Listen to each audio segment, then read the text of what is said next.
Alors, un enfant de Dieu peut-il être possédé?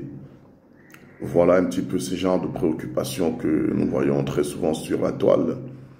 Et beaucoup sont dans des désaccords assez divers. Donc voilà, suite à la préoccupation d'un frère, je vais essayer d'y apporter rapidement un élément de réponse.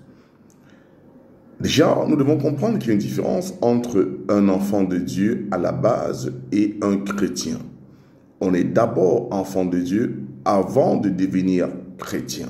Amen. Pourquoi? Parce qu'en fait, on est enfant de Dieu dès avant la création du monde, parce que Dieu nous a déjà élus. Amen. Vous allez voir que Abraham, les prophètes étaient des enfants de Dieu, mais n'étaient pas des chrétiens. Vous comprenez?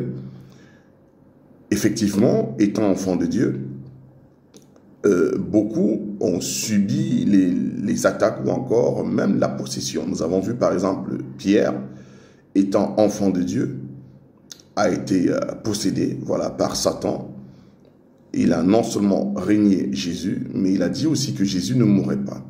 Maintenant, c'est quoi la différence?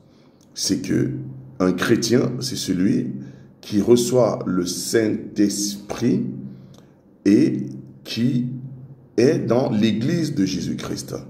Amen. C'est-à-dire qu'il est sous l'enseignement, sous la conduite du Saint-Esprit, au travers de l'Église. Donc, comme Jésus a dit dans Matthieu 16, 18, « Je bâtirai mon Église ». Donc, vous comprenez très bien et assez simplement que au temps des prophètes, il n'y avait pas l'Église. Amen. Il n'y avait que l'ombre, il y avait des préfigurations, mais il n'y avait pas l'Église de Jésus-Christ.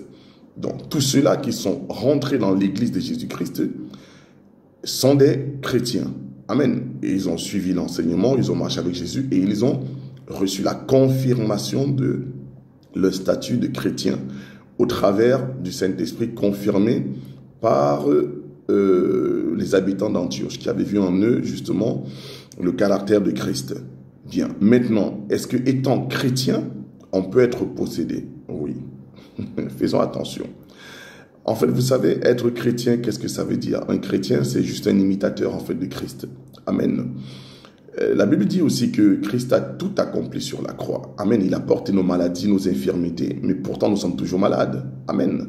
Pourtant nous avons toujours des problèmes, pourtant nous avons des combats, mais pourtant la Bible dit que Christ a tout accompli. Alors, pourquoi? Vu qu'il a vaincu la maladie, nous serons toujours malades, mais au niveau des esprits, nous serons plus sujets à de mauvais esprits. Ça veut dire qu'en matière d'esprit, c'est un combat permanent. Si nous éloignons un temps soit peu de la parole de Dieu, les esprits sont là pour nous posséder et pour nous amener dans la contradiction.